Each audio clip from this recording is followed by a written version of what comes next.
The Locker Room, with all the sports news you need, live.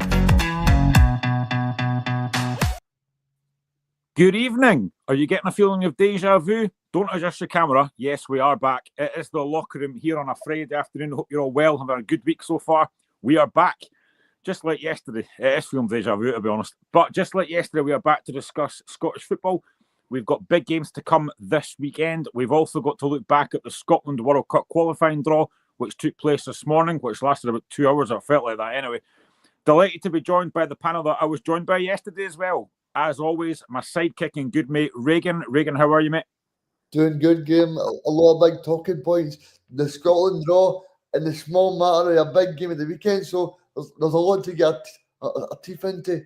I know you don't want to talk about it, but also, Graeme, your team are playing this weekend to try and make sure that they stay up this season. So a lot of big talking points. Yeah, it sounds weird when you say that out loud, that we're trying to stay up. But yeah, we'll get to that shortly. But also delighted to be joined for a second day in a row by Andy. Andy, how are you, mate? Yeah, Graeme, I suppose you can't get much better company than you two fellas anyway. Great to be back on. And also on a Friday afternoon as well. And as you both said, a lot of talking points domestically, the League Cup final, league games in Scotland, and of course the small matter of Scotland's World Cup qualifying group as well. Yeah, as always, people, get in the comments. We always like hearing your comments and what you've got to say. But as always, keep it clean. It's a family show. So let's talk Scotland first, because this morning it was the World Cup qualifying draw. Scotland are in a 4-team group, so we will be taking on the losers of the Nations League between Denmark or Portugal. We'll be taking on Greece, who we also play in the Nations League, ironically. And we're also going to be taking on Belarus. So it's a 4-team group. Reegan, I'll start with yourself first. I think we kind of talked about this before we came on air today. It's a really good group for Scotland. It could have been a lot worse. I think we've got a chance of qualifying out that. I think we've got a very good chance, Graeme. I'm going to say here on the Friday the 13th that we are going to qualify. We're going to be top of the group, because I feel like Denmark, they're an aging team. You know, they've got Schmeichel, they've got Poulsen, they've got Christian Eriksen. Okay, they're all very good players, but they're all aging. And this is a great chance for Scotland to do very well. And we've got no big teams. Denmark are a very good team for what they do. But if you offered me that group at the start, I would have snapped your hand off. And as well, Graeme, we might as well say hello to Greece, because we'll be seeing a lot of them over the next 2 years or something, Graeme. Yeah, it's got that feeling of Israel all over again when we just played them every single week. Good evening to Paul Donaldson, who says, hi all, just able to watch the first few minutes of the show, reasonably happy with the World Cup draw. He also says, why do FIFA always have to make their draws far too long and complicated to understand? I know, it just takes far too long. Nobody cares about the stuff before it, just do the draw. It's the same as the Scottish Cup and League Cup draw. Nobody cares about the stuff before it, just do it. But yeah, I mean, looking at the draw, Andy, like I said, when the draw came out, I was reasonably happy with that. You know, Denmark or Portugal, yes, it'll be difficult whoever we play against, but the way Scotland's been playing recently, no reason we couldn't win either one of those games. And Greece and Belarus, again, 2 games that I think Scotland can definitely win. Yeah, listen, it's a very exciting group for Scotland and their fans to look forward to as well. There will be big players there if it's Portugal or Denmark, but I think Scotland stand a very good chance of qualifying in that group, because you know Greece are hit and miss. I know they beat England recently there, but they're hit and miss. Belarus, I don't think they're that good a side, to be honest. Um, so Scotland do stand a real good chance, as Reegan has pointed out. The Danish side is quite aging. Portuguese side is probably similar, but they've great quality. But Scotland have a few experienced players in that team, but they're filled and mixed with a lot of youth and experience. The likes of Ben Doak, you know, who's a shining star at the moment coming through for Scotland. Paul says, I think the Belarus away match might have to be played behind closed doors, which is a bit of a shame for the Scotland fans. I did actually see that is going to be moved to play in a different place. So yeah, we will have to get used to that. But I was checking before I came on, so I got this right. So the group winners go through automatically, and the second place team goes in a runner-up place, and they will take on one of the teams in the Nations League. But I mean, again, Reegan, you're looking at that group and thinking there's no reason Scotland can't do well in this group. And actually, Andy mentioned a player there that I think we all love, Ben Doak. He's been brilliant for Middlesbrough. He's been fantastic for Scotland. Yep. He's someone that, I'll be honest, I'm looking forward to seeing again for Scotland because he's so exciting. Yeah, he's going to be great. I mean, he's going to take the national team on a road to hopefully more success, because I know that we were quite critical of Steve Clarke after the Hungary game, but fair play to him, Graeme. He's made changes. He's changed up. He's brought Ben Doak in. He's brought Lewis Morgan in. He's brought these players in. So I'm really excited about the future of Scotland national team, Graeme. Yeah, I mean, I am as well. I mean, I know that a lot of folk, I know, like Andy, you said this last night, and very honest, that a lot of folk don't really like international football. It's all club football, and I get that completely. But I've kind of been saying to Michael on that for a long time, that sometimes when these national fixtures come around, you think, oh, I can't even bother with these games. But I actually am more involved in Scotland now because there is more excitement. You touched on Ben Doak there, who I think has been outstanding. And if Scotland can qualify, it'd be the first World Cup Scotland have reached since 1998, which is crazy. But it would be great if Scotland could actually get there for a change.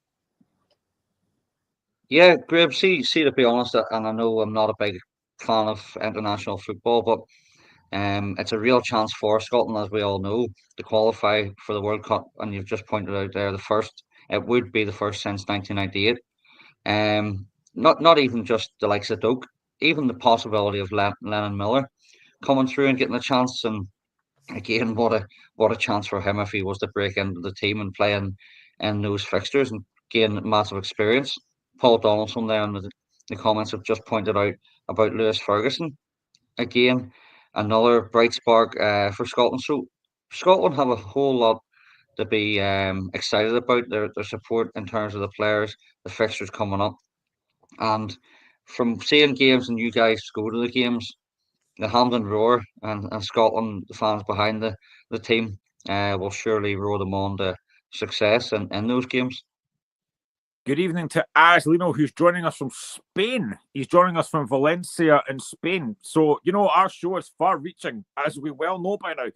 Hope you're having a good time there, Lino. And yeah, I mean, Reegan, there's a lot of players that you could talk about. We talk about Ben Doak, Lewis Ferguson there. There was a question here from Caden saying, any news on John Souttar?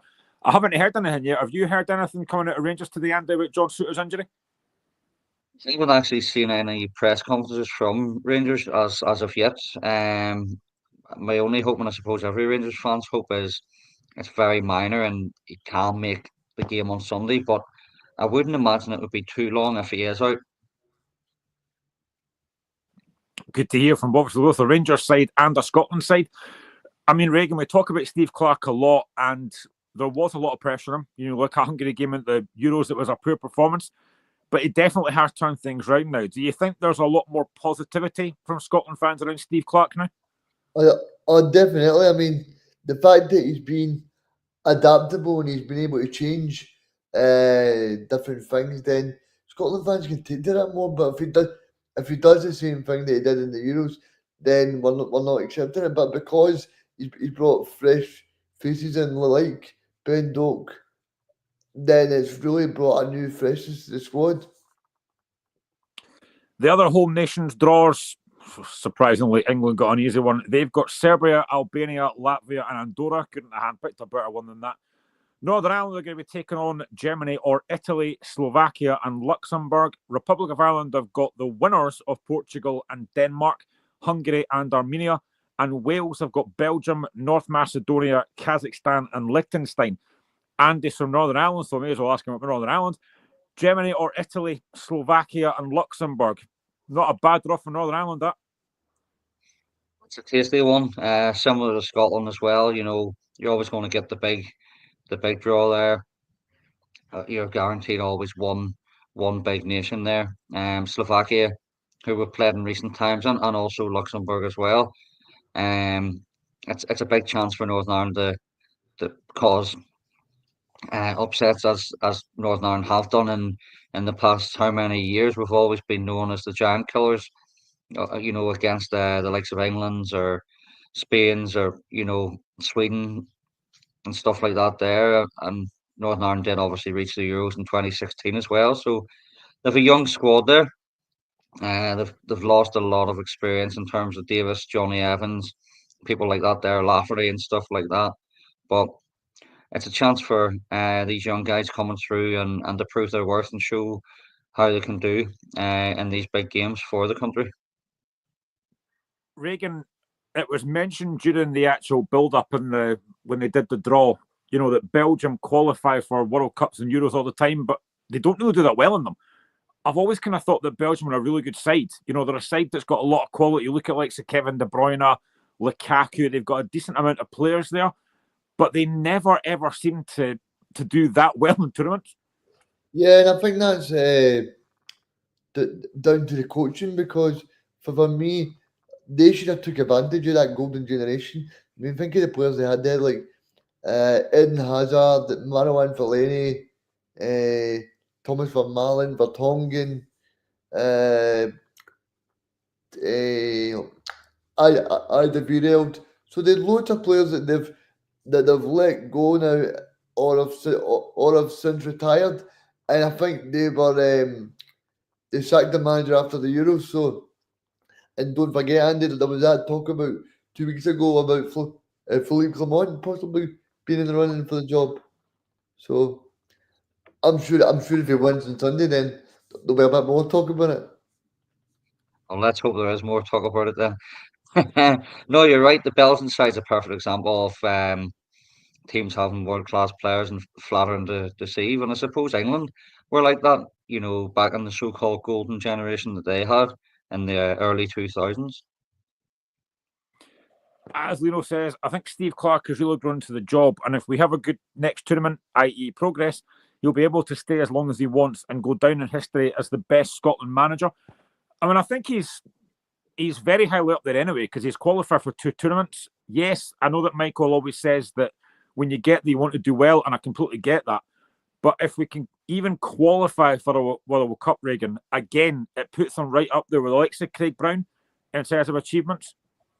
Yeah, I mean, I'm somebody that's really big into Scotland. As you know, I spoke to Craig Brown when he was here. God rest his soul, and Graeme, and like he still spoke about those memories, and this is something that I want to experience as a Scotland fan, because like you said, the last time that Scotland qualified was 1998, and my date of birth, Graeme, in 1998. So yeah, I've not really seen Scotland qualifying for the World Cup.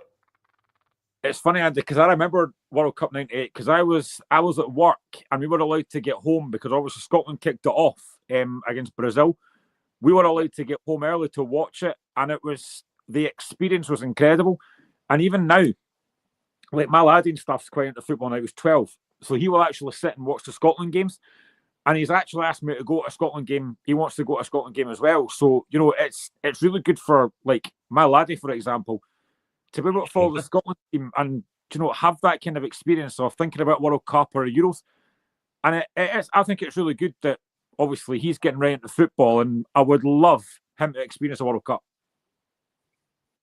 Yeah, listen, it's great for the whole country. Having Scotland been at the Euros there recently, it's put Scotland back on the map, if you want to say, for adults or grown ups who have seen Scotland at World Cup '98, and back in the older days as well, but also for the likes of the young kids or teenagers who are now growing up to see the likes of Andy Robertson, Scotland player playing for Liverpool, stars like that, even the likes of Callum McGregor, who's the Celtic captain and was at Scotland there until recently.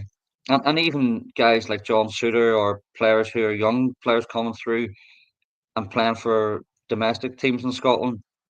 It's a great experience for young kids to go and watch their home nation and their heroes at country level to see them playing these games. And what an experience it would be to see your country playing at a major tournament in a World Cup, and of course, as we said, the first since 1998. Paul says, we weren't allowed off work early on the opening match of the 98 World Cup. I had to listen to the first half on the radio in the car. It was great. Honestly, it was fantastic to watch it, even though we got beat, but it was expected. But the games don't actually start for us because it's a 14 group until September 2025. So a long, long way off yet, but I'll be excited when these games comes around. One more word on Scotland, Reegan, but this is the women's game now because it came out earlier today that the Scotland women's manager, Pedro Martinez-Loza, has left Scotland after failing to qualify for Euro 2025.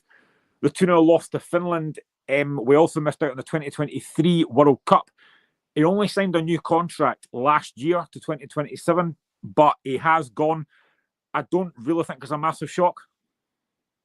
No, I don't think it's a massive shock, but I would, if I was him, I'd be disappointed because he's got the country to a playoff final, and it's a big deal getting to a playoff final. And I know they didn't qualify, but they played very well up to that, and it's all about taking your chances when you get into that. And that just shows you the fine lines of management.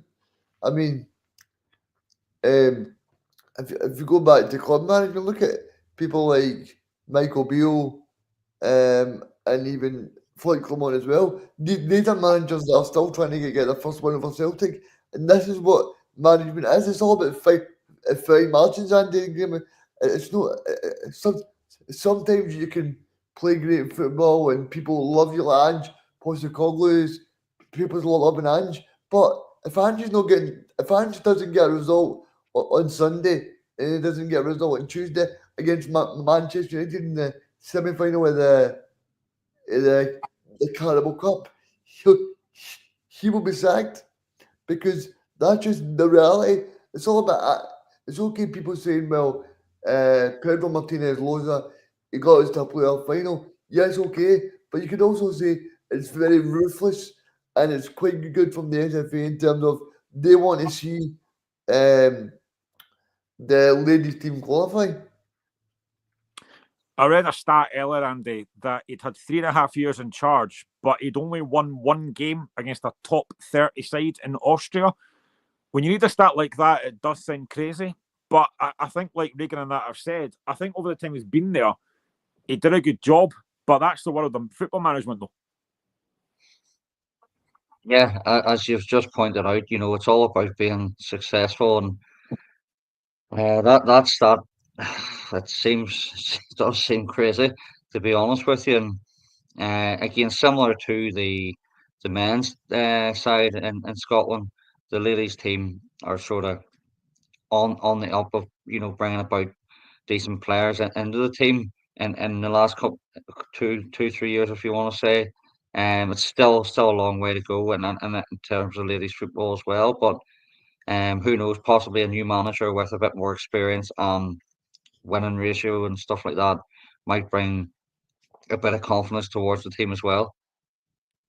Reegan, I mean, do you think Scotland women will now go down the route of another foreign manager? Will they look closer to home? Obviously, we had Shelley Kerr in charge for a long time.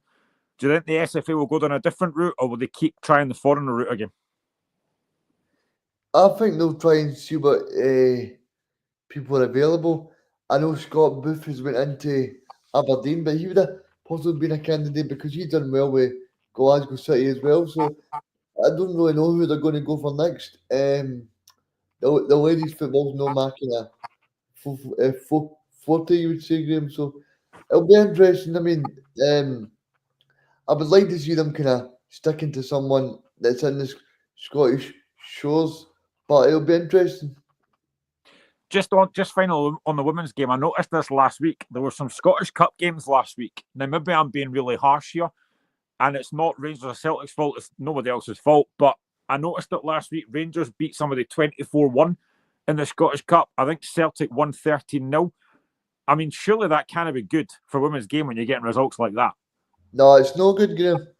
It's not appealing to people to watch.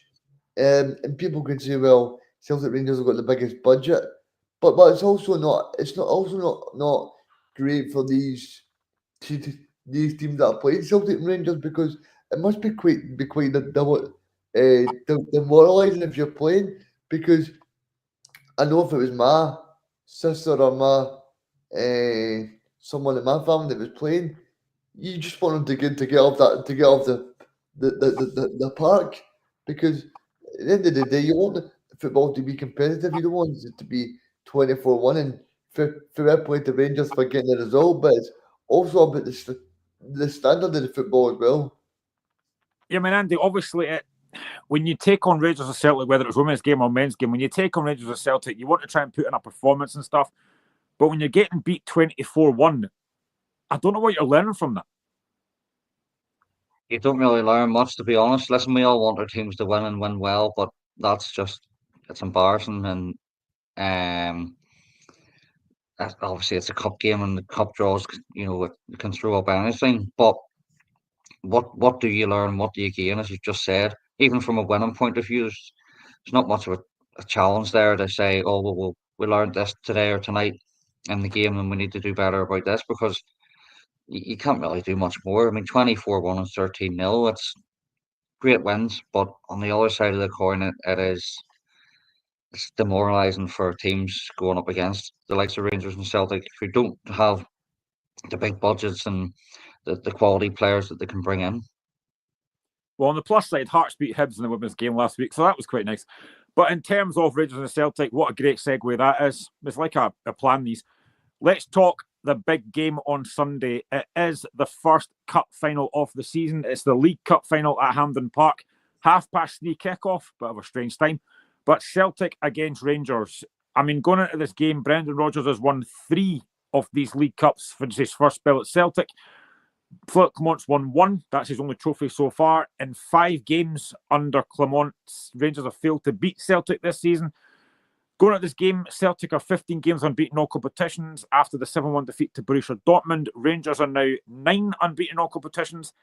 Egamani has scored 6 goals this season, so he's in fine form.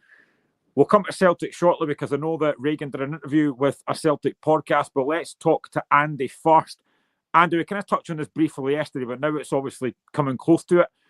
How are you feeling about Rangers now going into this game? Is there more confidence going into this game? Suppose yes, there is a bit more confidence, around the support, and the players, I would imagine, would be confident as well, and as always, believe in themselves. You have to believe in yourself, of course, but especially more so after last night's performance from the players. I'm sure they're raring to go.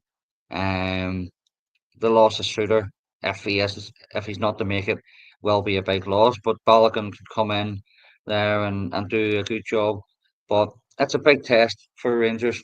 We know that. You just read out the facts there. Clement's yet to beat Celtic.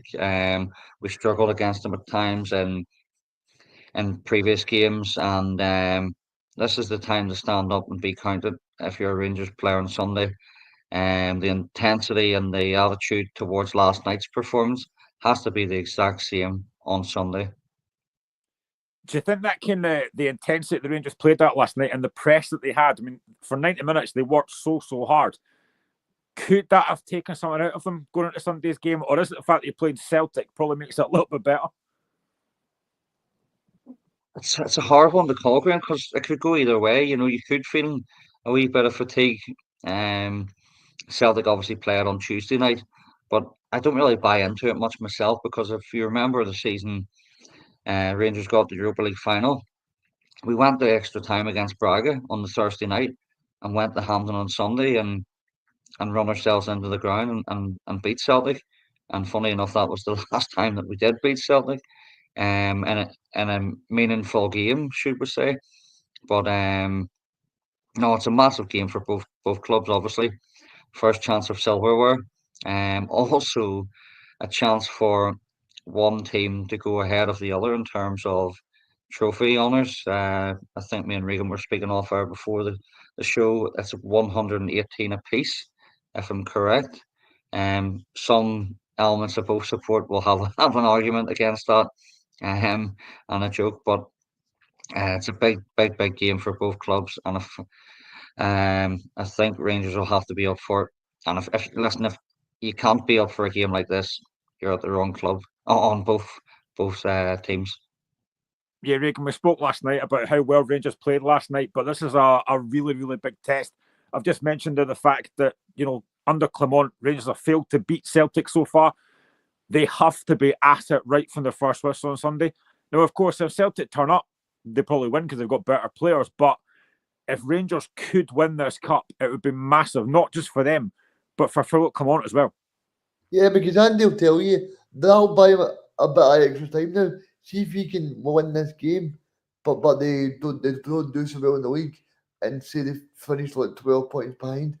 Of course, it'll be a bit of blow to Andy, but he'll be able to accept a bit more because they went 22 with Celtic, and they've went and beat them. That would do well for Rangers supporters because I think that was what undone Michael Beale.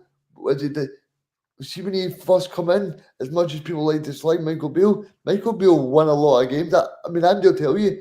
I remember they won like something 20 games in the trot, and then they went up to Aberdeen to make it 21, and Aberdeen went 2-1 up. I think it was Andy, and then Scott Arfield got too late Mhm. chances to score.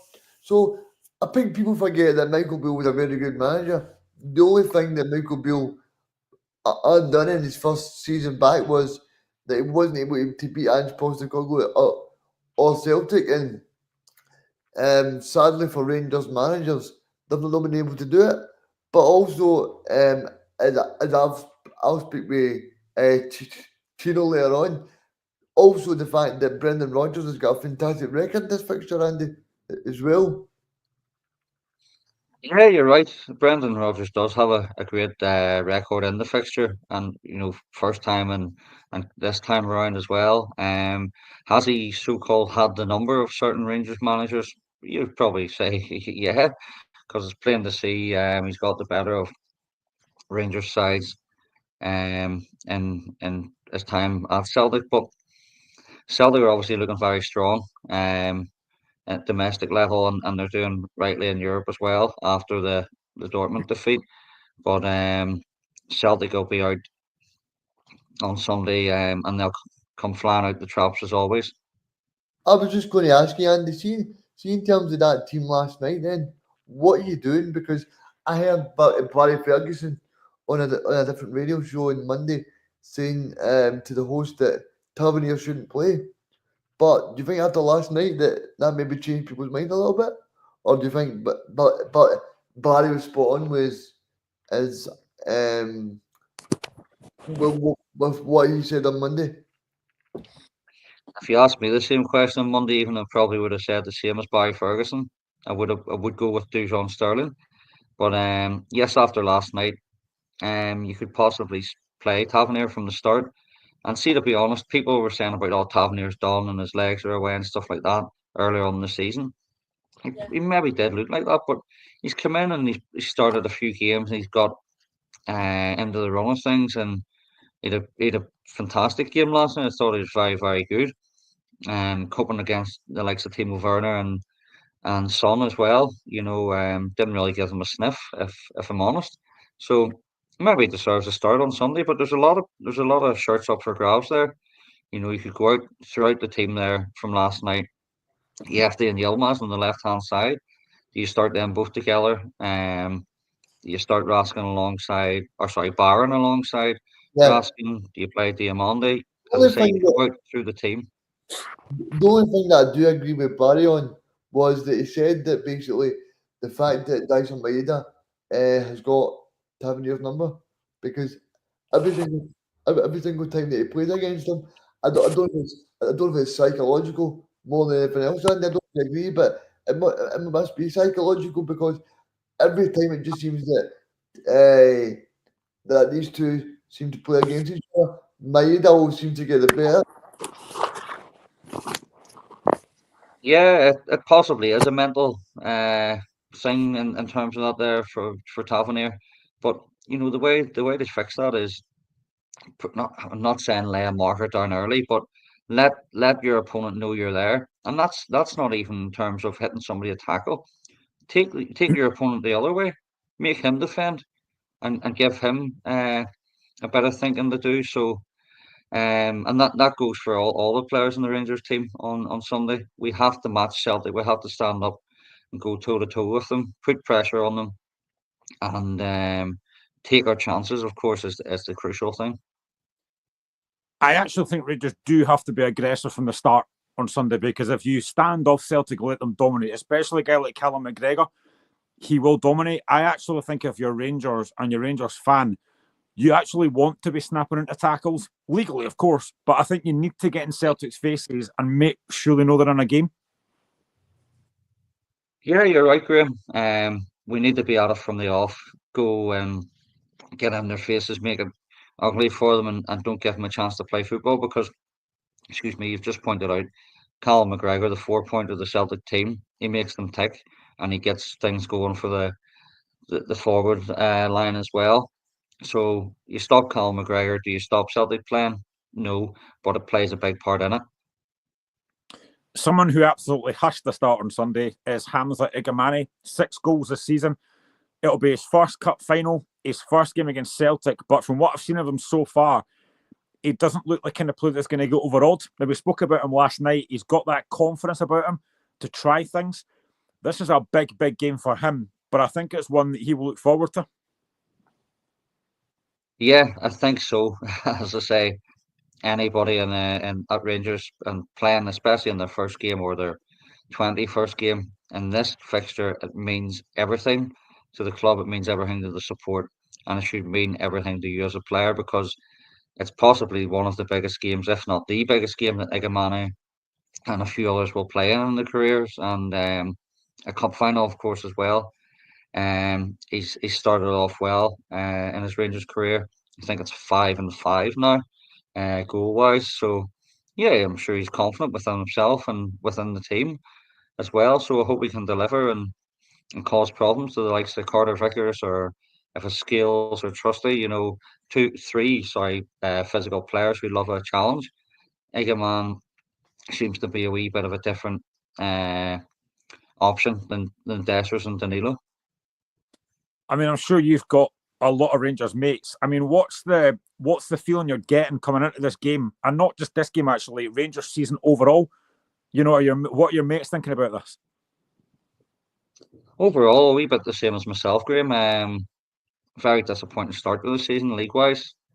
Yes, we've had a few very good results in Europe.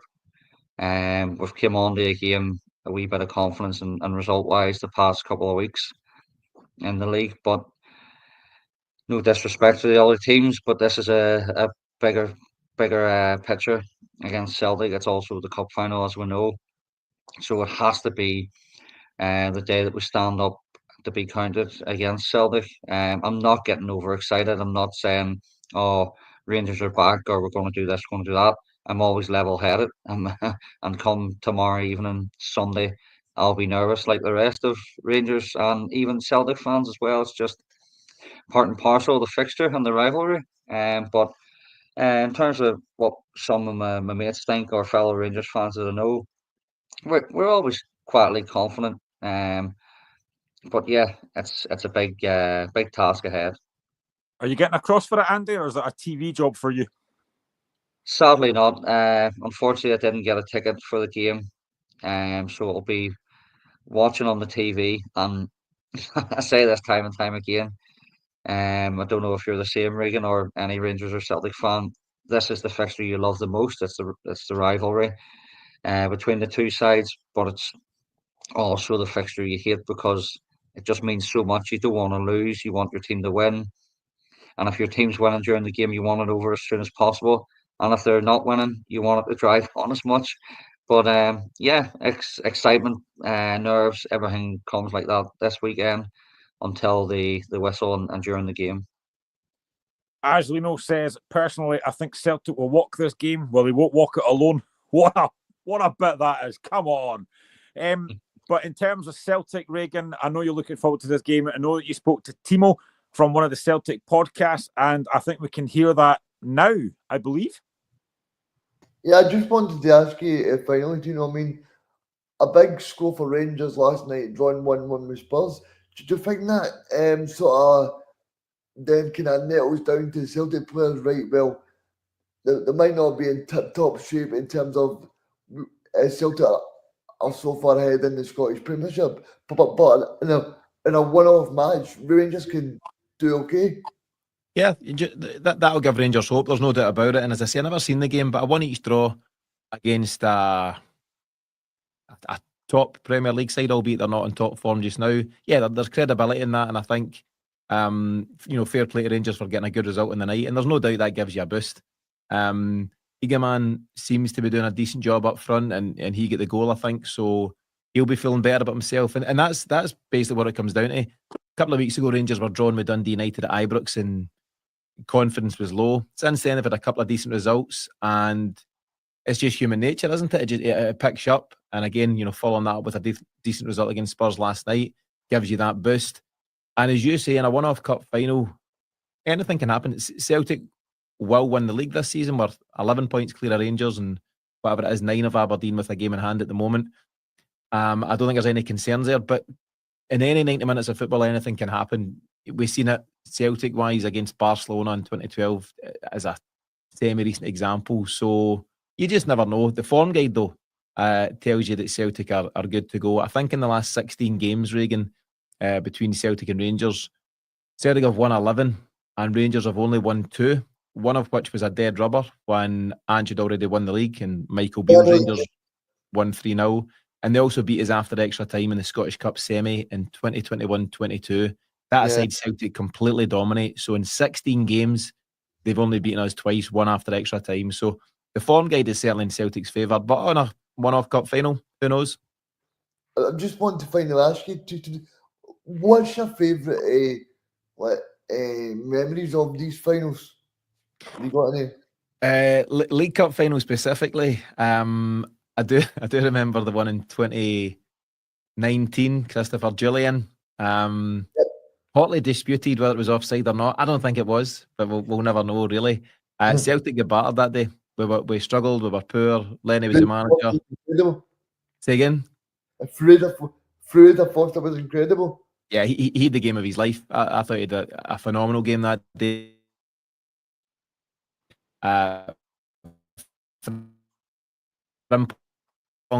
Gets off. Morelos misses the penalty.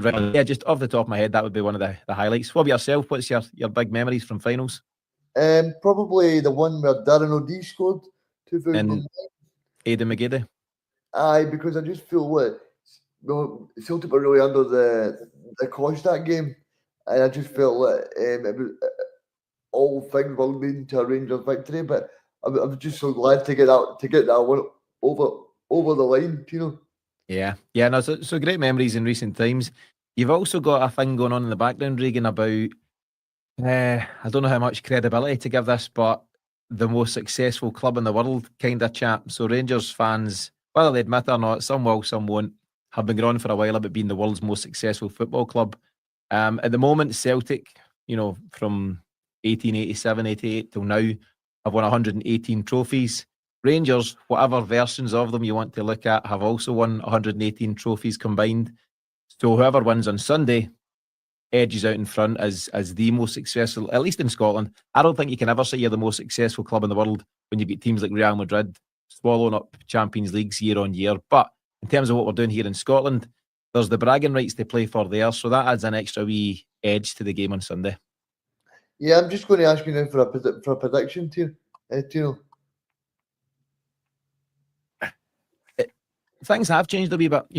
Had you asked me after that Dundee United game, you'd have been counting how many it would be for Celtic, 4, 5, 6. I don't know if that's quite the case now, but I just think psychologically, as much as anything, Reegan, we do have the edge over Rangers. I think it won't be comfortable, but I think we'll be fine. I'm going to go for 3-1 Celtic. Yeah, Tino, that was the prediction I said last night. 3-1 to Celtic. Great minds. But I also just feel like I think that Celtic, the only way they're going to get beat this match is if they possibly go down to 10 men. Because for me, I don't know if you agree, but the bench this season is so strong. Yeah, it's a massive factor. I think, as I say, 11v11 going toe-to-toe, Rangers can certainly compete. But I think when Celtic go to the bench and look at the depth of quality, Celtic will very probably have £9 million Adam Ida on the bench, £11 million Arnie Engels on the bench, Bernardo, your £3.5 million, and various other players like that. Baye is a Barcelona youth academy product. So there's real talent, real quality in Celtic's reserves. And I think Brendan Rodgers, more often than not, utilises all five. You've got James Forrest. I've not mentioned him. He's played a huge part for Celtic, and he's a really mature and experienced player these days. He's also chasing his own individual records for Celtic. So there's real quality there. And yeah, it might be the case that the game is neck and neck or in the balance going into the hour mark. But then Celtic can turn the screw by going to the options they have on the bench, which are generally quite high quality. So that could make a massive difference on the day. Okay, Tino, thank you very much and all the best. We'll love the podcast. We really appreciate you coming on. Brilliant. Listen, great to be back on, Reegan. Give me a shout again soon. We'll do it all over again. But enjoy Sunday in the meantime. So that was Tino from the Celtic Exchange podcast. I was trying to look at both of your faces when I mentioned the titles there. That was quite an interesting chat there. I certainly saw Reegan's face light up when he mentioned the world's most successful club there. But yeah, I mean, you went to Darren O'Day? Really?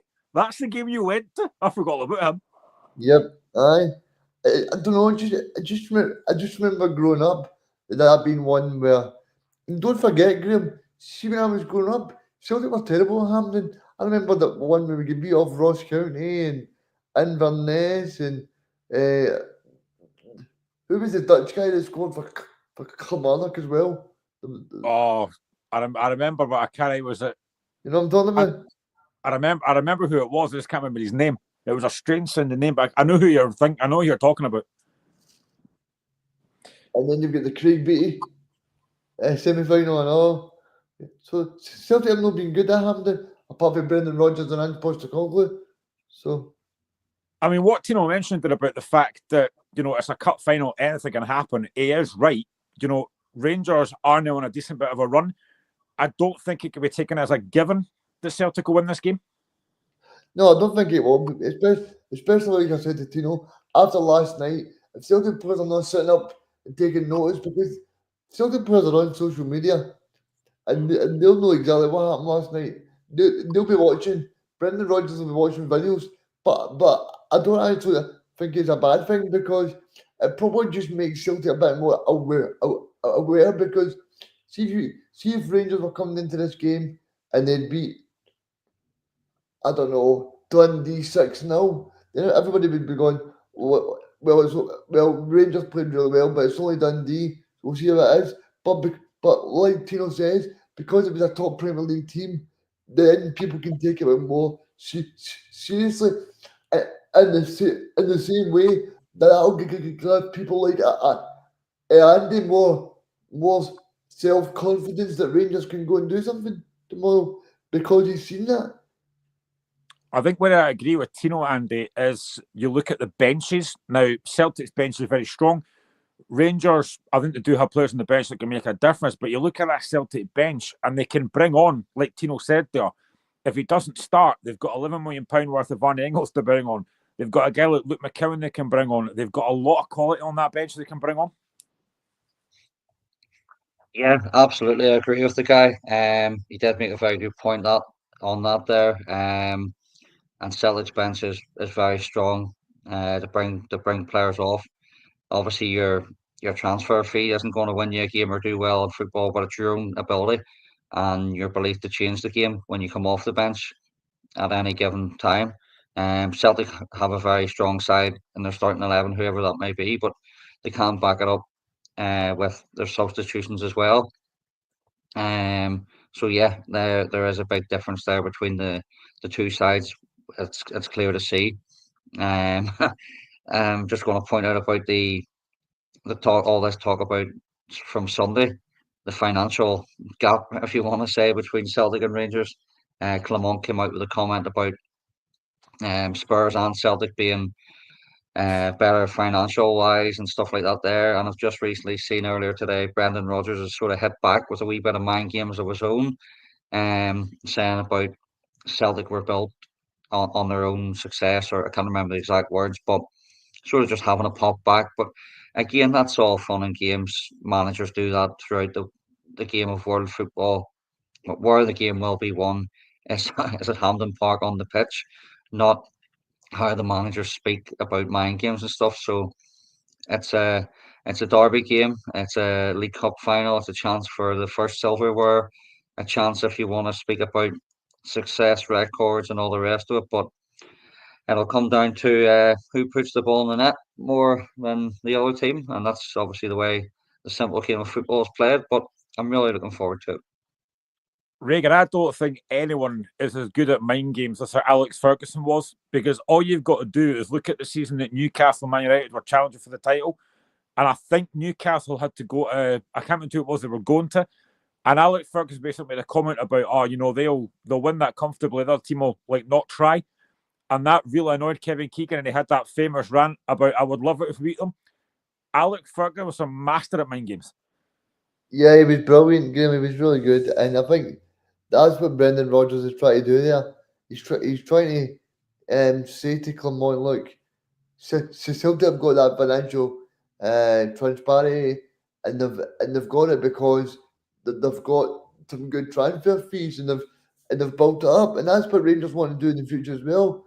I mean, Igamani already is looking a sellable asset, even though he's only been in for a few games. But if he can develop into a proper player, but this is what I want to do, Andy. This is why I said to Graham 2 years ago, Andy. Like, what happens if Igamani has a very good season, right? And he scores 20 goals? Are Rangers going to try and sell him for a profit, or are they going to make him here for 2 or 3 more years? I think they need to get more profits in, because Celtic tried to do that when they had people before, and then likes of Levy and Cham, who they thought they were going to get a lot of money, but then he ended up going to Swansea for £1 million. So it's all about trying to get. Obviously, you're going to get a good transfer fee, but it's trying to maximise that as well. Yeah, you're right, mate. And it's the thing that's Rangers have went down in recent past couple of years is the player trading model, as it's known as now. Has it worked well enough? I personally don't think so.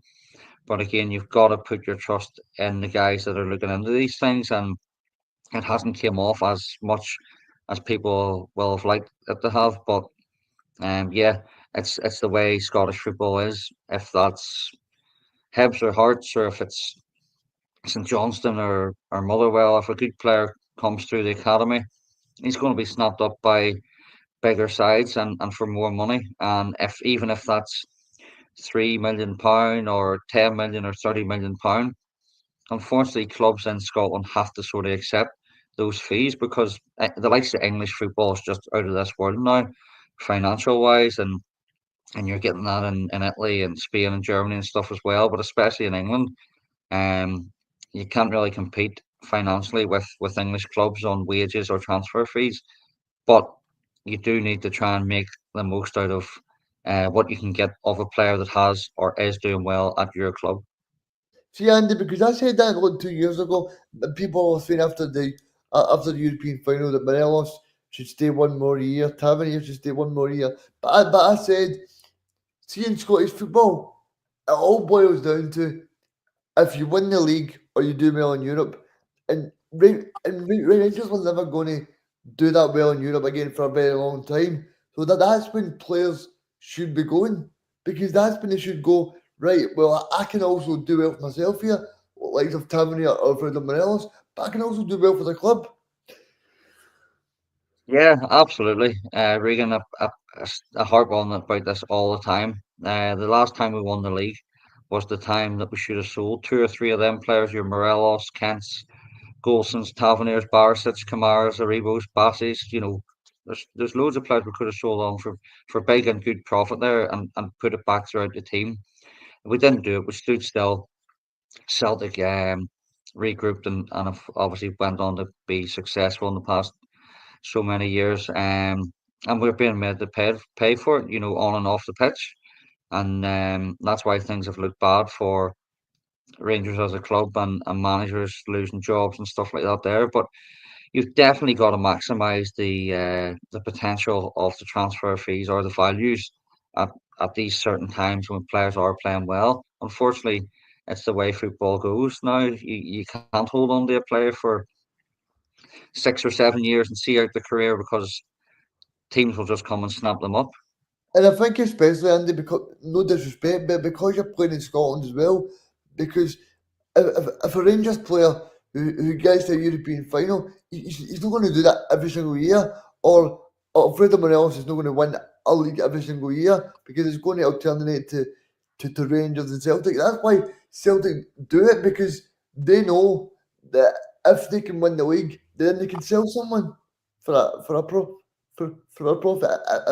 every single year. It's not rocket science, and I'm just glad from a Scottish football point of view that after Sunday, Andy, that the Rangers will finally have the board members in place now. Yeah, obviously the new guy starts on Monday, and does he walk in the door with fans happy, or does he walk in the door with fans not happy with the result on Sunday? Who knows? It will obviously be seen on Sunday afternoon, but you don't know what this guy's going to be like. There's still a lot of work needing done off the pitch at Rangers and also on the pitch, as we know. But we need stability, we need leadership, and it's been clear that it hasn't been there in the last year or so. People have probably made their money and just moved on, and obviously don't seem to have cared about the club. But in terms of players, you're talking about Morelos not being sold for good money. I think we let go in the past 2 seasons. We've let players run their contracts down, and there was the likes of Goulson, Cantwell, 2 or 3 Lundstrom, 2 or 3 others there. All them players went for a combined total, I think, of 800 grand. That's an absolute disgrace of Did they any have football club, and especially Rangers, one of the top sides in Scotland, letting that happen. Obviously, Clement has put a finger on that and said you can't let that happen. But again, as I say, it's all down to mismanagement and carelessness from a higher level. But I mean, I'm not trying to blow up Todd Campbell here, Andy, but surely a guy like him is worth £1 or £2 million, because there's no so long ago when he joined Norwich, he was in the England under-21s, he was playing well down Championship, so surely somebody could have negotiated a package at Rangers where they could at least got £1 or £2 million. Yeah, listen again. As I say, it's mismanagement from board level and letting this happen time and time again. The previous season we lost the likes of Kent, Morelos, Arfield. Okay, Al McGregor retired, but again, letting 3 big players go for nothing, and it's scandalous how it's been allowed to happen. But as I say, for the past so many years, there's been people coming in and out of the club, taking money and away to go on to the next cushy number and not caring about the club. And I know people will obviously laugh and joke about that, but it needs to be sorted out and as soon as possible, because the only way Rangers are going to move forward as a football club in terms of financial gain and success is by putting good players on the park, winning trophies, and also making money as a club. See, just to touch on the player trading model. So, obviously, with Hearts having the analytics in and Jamestown coming in, the idea is that we can hopefully sign a better standard of player and sell them on for a profit, which I think is a really good thing for us because it's a long time since we did that. And we could have sold Shanklin for big money last season, but nobody came in for him. You look at Motherwell, they could sell Lennon Miller for a lot of money. Kilmarnock, potentially David Watson. I look at the rest of Scottish football and think there's not really a lot of players in every other team that you could sell for a profit. And again, this is the whole of Scottish football. There's a lot of teams that I don't think have got a lot of players that you could sell for big money, and it's always been an issue. Celtic can do it, Rangers can do it, but I actually mentioned this to a few people a few weeks ago.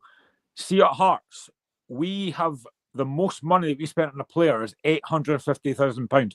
We've never spent more than that on a player. And I would love to see Hearts break in that budget and spend £1 million on a player. Obviously, a decent player, but it doesn't happen. Yeah, it doesn't happen, Graham, and that's obviously frustrating from your own point of view and Hearts support as well.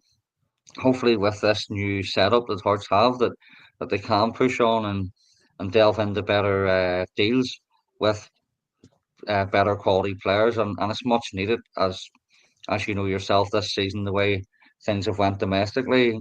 There is a big push needed to strengthen the squad.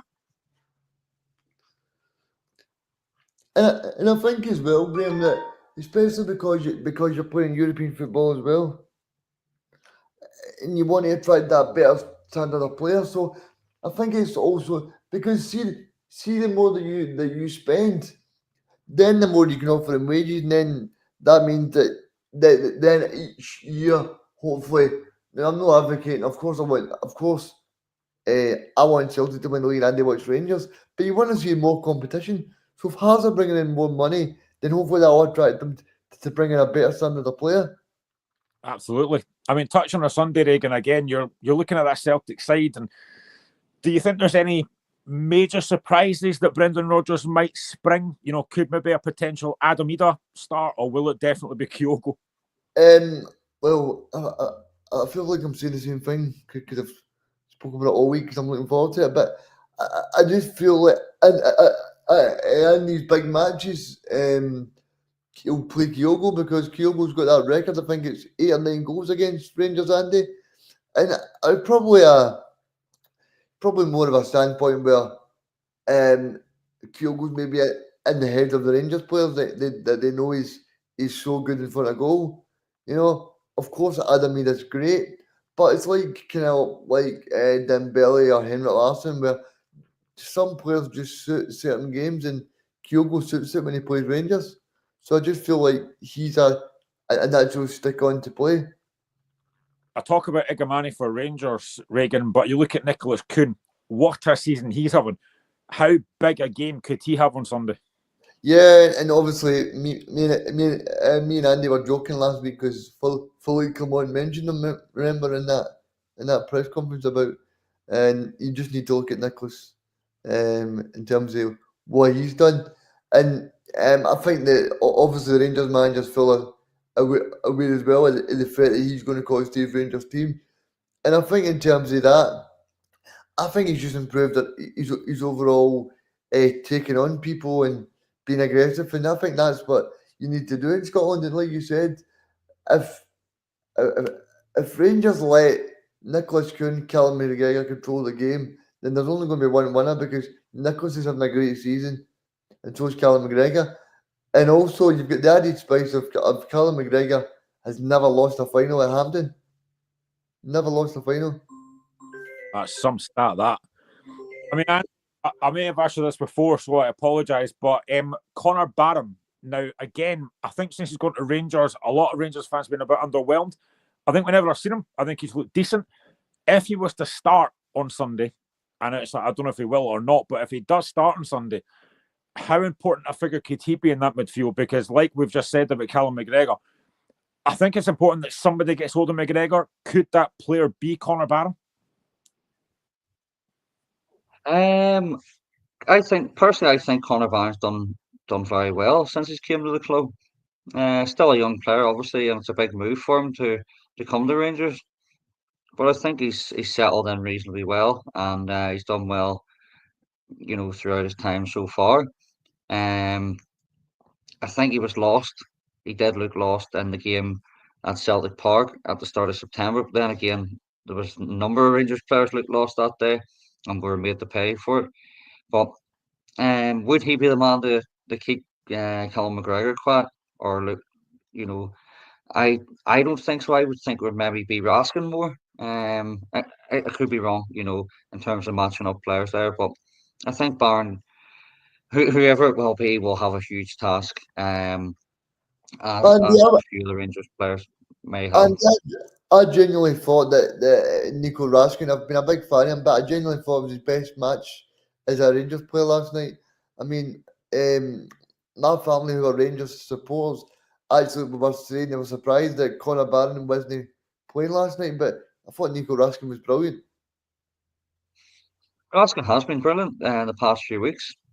I think it's just about building confidence for yourself in terms of the likes of Nico Raskin, who has had his injury problems as well, so he's been unable to get a proper run of games and a feel in the team. So it's a big game for Raskin, because if I remember correctly, he did play reasonably well in the Scottish Cup final last season against Celtic. So it's a big game for him on Sunday, and a chance to prove his worth against good opposition players as well. And we talk about obviously the Dyson Maeda and James Tavernier conundrum, but I think the battle on the other side could be interesting as well, because I generally think, and I said this last night on the show, I think Czerny has been really good. He's really creative. He's got 2 really good feet. He's quick. He could cause Greg Taylor a lot of problems if he's on form on Sunday. That could be a really important battle, I think. I think it will be, Graeme. Czerny has come on to a good game as well in the last lot of weeks. He's mixing it up a bit. He's not always just cutting inside onto his stronger foot. He's going on his right foot to get a shot away or a cross in. He tracks back as well, which is always good to have as a winger. But yeah, I think he'll pose a threat too if it's Greg Taylor or Alex Fahey, if I'm pronouncing that right. I think he will cause threats and problems. But you know, all these individual battles are obviously uh, mixing up to be a great game. It's going to finish 0-0 and go to penalties. Can just see it coming now. But anyway, I mean, Reegan, 2 players that could have a massive say on this game are the 2 goalkeepers. Obviously, Jack Butland for Rangers, but for you guys, and I keep on saying this, I'm a massive, massive fan of Kasper Schmeichel. I think he's been a really good signing. How important could he be on Sunday? Yeah, Graham, I think for most part of this season in Scotland, they could have got a deck chair out for being Hugh and just sat there.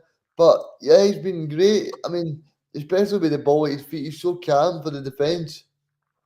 Because like, the majority of last season, when Vickers wasn't fit, it was sort of letting a lot of goals in. But I think because I've got that presence of Schmeichel there, I've been at most of the Celtic games this season, and he really talks the back four through what they're doing, and that's really important in matches like this. And he's going to be important because Rangers will have a few chances, but I'm more than confident that he can stop Rangers from scoring. Andy, I know that you've probably seen a lot of really good Rangers goalkeepers over the years supporting Rangers, but where do you rate Jack Butland as a goalkeeper? He's a very good goalkeeper. He's been around, in England and done well in England. I think he's done well in his time at Rangers so far. Obviously, only won one medal, but he has a lot of good attributes and a lot of strengths there. But he does have a few weaknesses as well. I know it's the way Rangers are sort of lined up to play at times, playing out from the back. He maybe holds on to the ball at his feet or has the ball at his feet for a wee bit too long. In terms of his kicking out from feet, it's a wee bit edgy at times, but he's got away with it. Yeah, I Times.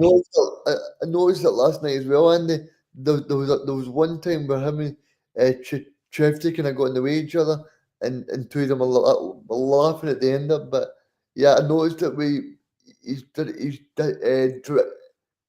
kicking from the back is not the best. Doesn't seem to be. Hopefully that can improve, but he is a good shot stopper, and I know people might point that he sold the goal in the Scottish Cup final last season, but you wind that back to the midfield, and I think it was maybe Bernardo got the run and the space and get the shot off. That shouldn't happen, of course, as well. But listen, goalkeepers are great. They make great saves, but they're also the villains as well when they make mistakes or things go wrong for them. But in terms of Jack Butland, I think he is a good goalkeeper.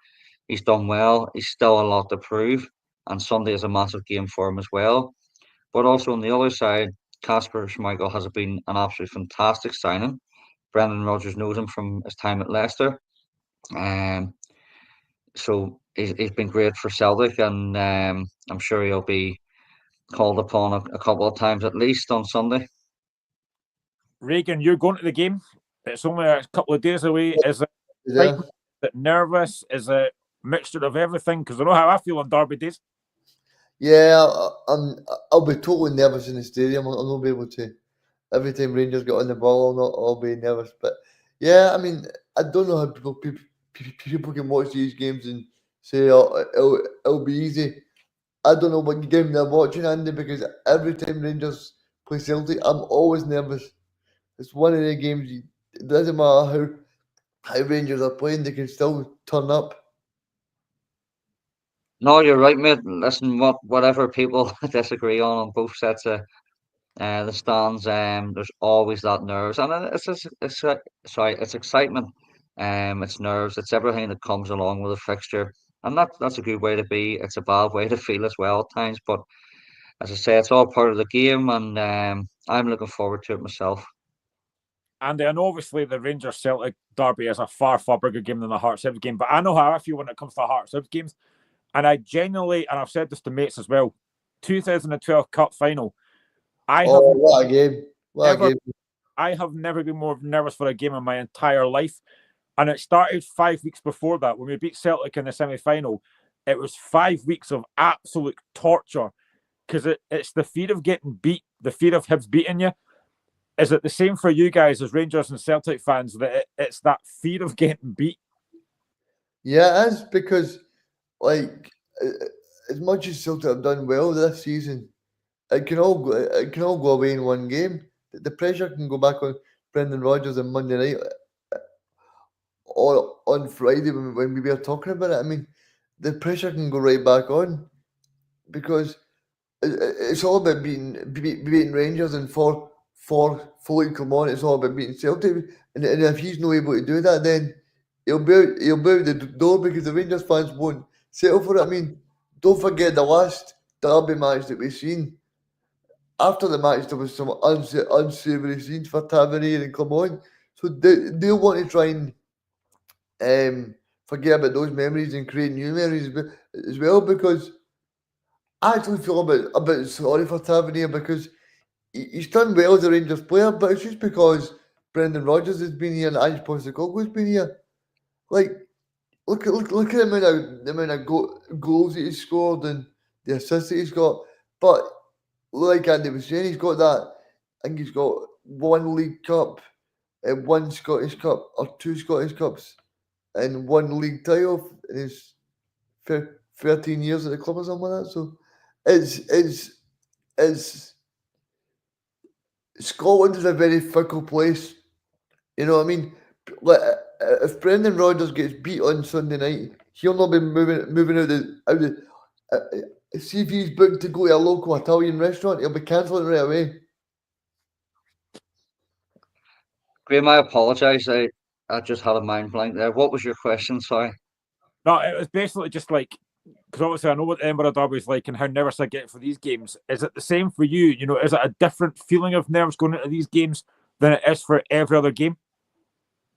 Yeah, apologies again. Of course, this is the biggest game in football in my eyes and in Reegan's eyes and both sets of fans' eyes. It's the game we love when your team wins. It's the game we hate when your team loses. The emotions you show on the build up to the game, you go throughout the game, and even after the game, it can affect you rightly or wrongly. You take things the wrong way, or you don't talk to your mates or your family members or whatever, But it's all part of the rivalry, and it's no matter what rivalry you're involved in, if that's Hibs, Hearts, Rangers, Celtic, whoever you want to say. But yeah, it's all a part of it. Yeah, I mean, to be fair, if Hearts get beat by Hibs, I don't talk to my wife for about a day, and it's nice to have peace and quiet for a change. I hope she's not listening to this. I'll get battered later. But anyway, I know that Andy is about to go. He'll be looking forward to the game on Sunday. So let's get predictions. I will start with Reegan. You're going to the game. What's your prediction for the big game on Sunday, Reegan? I'm going to say Celtic 3, Rangers 1. And I'm going to say Rangers will score first, but I think Celtic have got that resolve in them to come back and win 3-1. Andy, what's your thoughts for this one? There's nothing to say. You look forward to it and you hate it at the same time. I think obviously Celtic have been flying this season. Very good side, and they will pose a threat and several threats on Sunday to Rangers. But we have to match them. We have to go toe to toe, pressure them from the off, and not let them play. And we have to pose our threats and our game towards Celtic. I think it will be a tight game. I did predict on another show a 1-0 win for Rangers. I think I'm going to stick with that, and that's maybe my heart saying that, my head's possibly saying that, but um, it'll be a big game for both teams, and I do think Rangers will maybe just edge it. And I'll speak to you on Sunday. I'll give you a text. Always, mate, always. Your text. Don't Man, block. I know, Andy, Don't- you've got to go. It's a massive pleasure having you on. I keep saying this every time you're on, but you've been a massive credit to the podcast. It's always great to have you on and hear your opinions. You're a really good guy as well, and it's great to have you on, mate. No, thank you very much. I really appreciate the kind words. I'm just honoured and thankful that I've got the opportunities that I've had to come on your show and get to know you guys. And we all support our own teams, and it's great banter and all the rest of it. But I'm just very thankful to have these opportunities to come on and speak about Rangers and my own team, but also learn and hear your own opinions about my team and your own teams. And you guys, Reegan and Graeme and all the guys in the background and the rest of the team do a fantastic job on all the shows and even the views and the viewers that you get and the comments and questions you get. Keep up the brilliant work, and I have massive respect for the whole team there. Andy, have a brilliant weekend, mate. Good luck on Sunday, and hopefully speak to you again later, mate. And if we don't speak before, have a fantastic Christmas, mate. Cheers, lads. Thank you very much. All See the you best. later. Enjoy the game, mate. See you later, Andy, mate. Bye. So that was Andy, our Rangers fan from Northern Ireland, looking forward to the game on Sunday. The one thing I was going to mention, but I didn't mention it before that, Reegan, we did the show last week with Alistair. The one thing we're hoping for is there's no pyros, because that's going to be a big subject if that happens again on Sunday. Yeah, I mean, the SFA did put a wee notice on social media earlier to say that that it could be a criminal charge. So hopefully that gets in the back of people's mind and they don't spoil the occasion, because the last thing you want, Graeme, is to settle down and turn on the game on your TV, and then you're waiting 15-20 minutes for the pyro to disappear. You want everybody to be enjoying it, and you want everybody to be talking about the game rather than talking about an incident that's happened. Yeah, absolutely. So that is the League Cup final on Sunday, but we also have league games happening this weekend. Yes, there are league games, believe it or not. So let's start with Saturday. There's 3 games: Hibs against Ross County, Motherwell against Dundee United, and St Johnstone against St Mirren. Let's start at Easter Road. Hibs currently sitting 12th, bottom of the league. Ross County sitting 8th. Hibs lost to Celtic last week. Ross County are the lowest goal scorers in the league. They've only scored 12 goals. How do you see this game going, Reegan? I quite fancy Hibs to win this game, Graeme, because I was at the game last week. I thought Hibs played well, and I watched Ross County on Sunday, and they were quite toothless. So I think David Gray is going to get the victory here. I liked Eli Johan as much as I know he had a wee bad time of it at Dundee, but I thought he played well last week. I thought Joe Newell was good last week. He should have probably took 1, if not 2 chances at Celtic Park. But these are the opportunities that you need to take. Ross County at home, you need to take that opportunity with both hands, because that could really stop him from being relegated. I know me and you were laughing earlier on the show about potentially about Hibs and Hearts being relegated. But I don't know about you, but as much as you don't like Hibs, I'm sure that you would like to see the Edinburgh Derby still in the Premier League. Yeah, I mean, it is a strange one because obviously the football banter and that, and if Mikey was here, I'd say the same thing. I genuinely think Hibs will be fine. I think they'll get out of it. I think they've got enough to get out of it. I mean, you look at last week against Celtic, I watched the highlights, and Kucherevic had 2 really big chances through on goal. Didn't take them out, either of them, but Cashel was a good goalkeeper. But I think there is something in that Hibs squad. I think they do have enough to get out of this. But it's a big game tomorrow. You know, they've got a chance to go back above Hearts again. It feels like a bit of a yo-yo. You know, they win one week, then we win, and it just keeps going that way. But I think Hibs have got enough about them. I think that they can stay up. Yeah, I think they have, Graham. But I don't think David Gray will get much time either, because how long do you say to the manager, okay, we're gonna give you a bit of patience? But modern generation, Graham, they've not got much patience. Well, Mikey is watching. He's went Hibs to win 2-1 tomorrow. Oh, Mikey, Mikey, hope you're doing good, pal. I mean, I think Hibs will win tomorrow. I think as well because I've seen that Hibs are playing Ross County. And I don't know if you agree, Graham, but I thought Ross County were quite poor last week. So I think this is a great chance for Hibs to get back on track. No worries, Mikey. Always hope you're doing well, mate. Yeah, I mean, I look at that. It's like I said in the bit I did a minute ago. They're the lowest goal scorers in the league. They've only scored 12 goals. Ronan Hale's got 4 of them. This is why I think they could be in big trouble this season, because they don't have enough quality up front. Now, they are sitting 8th, but there's not that big a gap between them and Hibs that are sitting bottom. I just think Ross Kent are going to struggle this season. And I've said this for the last few weeks. They don't have enough goal scorers in their team. No, they don't, Graham. And you're beginning to sound like Derek Adams there, saying that Ross County are not looking too good. You know, that's a different story for another day.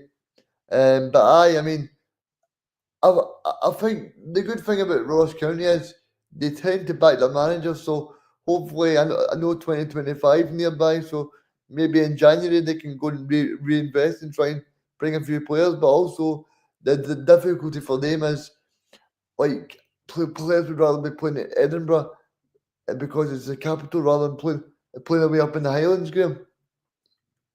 How big a window do you think January could be for David Gray? Because you mentioned there that you don't think he'll get that long. How big a window could this be for him? I think it could be massive because he needs to get the players in that he wants.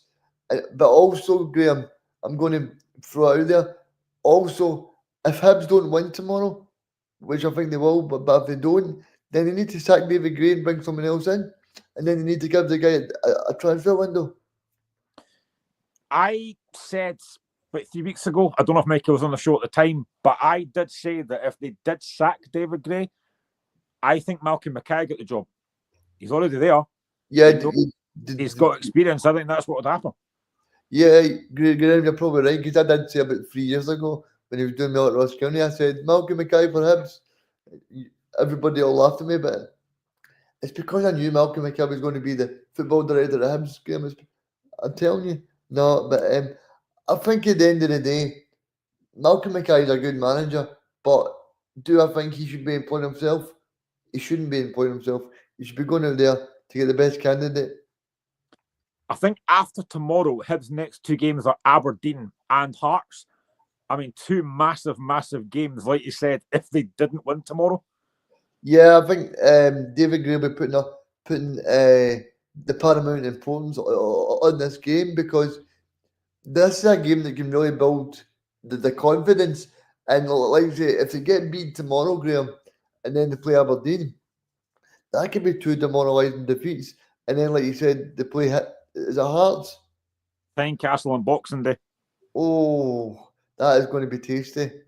You know, so I mean, it's a massive 3 weeks then for David Gray, because, like I said last week, it'll not be David Gray that'll be in Tynecastle. It might be David Gray the singer. I wish Mikey was on so we could ask him more about Hibs, but he says David Gray has much improved recently. We need to see how we do tomorrow in a must-win game. And this is the thing. A bit like Hearts just now. It does feel like every game now for Hibs is a must-win game. And against a Ross County side that I've just mentioned there, and the fact is Ross County have not won an away game all season, this is the game Hibs have got looking at thinking we can take 3 points from this. This is a big game for them. Yeah, I mean, I know that me and you were talking about relegation there, but it is a paramount importance that they start to build confidence. Like Mikey was saying there, they beat Motherwell. They did a bit of debacle at Dundee when they got a player sent off, but after they went 1-0 up. So it's very important that Hibs can start to build some momentum with that season, because they don't want to leave it too late, because as you know, Graham, no team is too big to go down. We will come back to this in a second, but Mikey says was hoping to come on tonight, but going to Livingston game later. Livingston take on Partick Thistle tonight at Ammanville, currently 8 points behind leaders Falkirk. Again, we'll touch on the Championship in a little while, Reegan. I think they've also got game in hand. Big game for Livingston tonight, but against the Partick Thistle side that are currently sitting fourth. It's a big game for both teams tonight. Yeah, Graham, it is, and it's also big if you're a Falkirk fan. I'm sure Alan's watching that with bated breath, hoping that Partick Thistle can do my wee turn, because if Partick Thistle can get the win tonight, then it would be almost that for Falkirk at the early stage of 2025 could be promoted to the Premier League, because if Falkirk go with something like 10 points clear, as much as I like David Martindale, Graham, and I like the methods that he's playing at the moment, I don't see Livingston coming back from 10 points behind. Yeah, because I do quite a lot of different social media stuff. I've got a Livingston fan on my podcast sometimes. He's been really impressed with Ryan McGowan. Obviously, I love Ryan McGowan as a ex-Jambo, of course, Ryan McGowan. He says that Ryan McGowan has made a massive difference to that Livingston defence, and it's great to hear. And they do have really good players. They've got Stevie May up front. They do have players that can make a massive difference. I think Livingston will definitely be in the playoff place, but I just look at that Falkirk side just now and think, I don't know who stops winning the league. I just think they look really, really strong. Yeah, for me it's Livingston, but I don't think Livingston will be able to keep up with Falkirk. That's why for me at this early stage, if I'm Paddy Power or someone like that, I know they've called out Celtic already, but for me, Falkirk have already won the title for me. But I think Livingston are doing very well to be in the playoffs because of their budget as well. So yeah, I mean it's going to be an interesting game tonight. So I hope you enjoy that one, Mikey. Yeah, absolutely, Mikey. Wrap up warm, you man, because it's freezing, mate.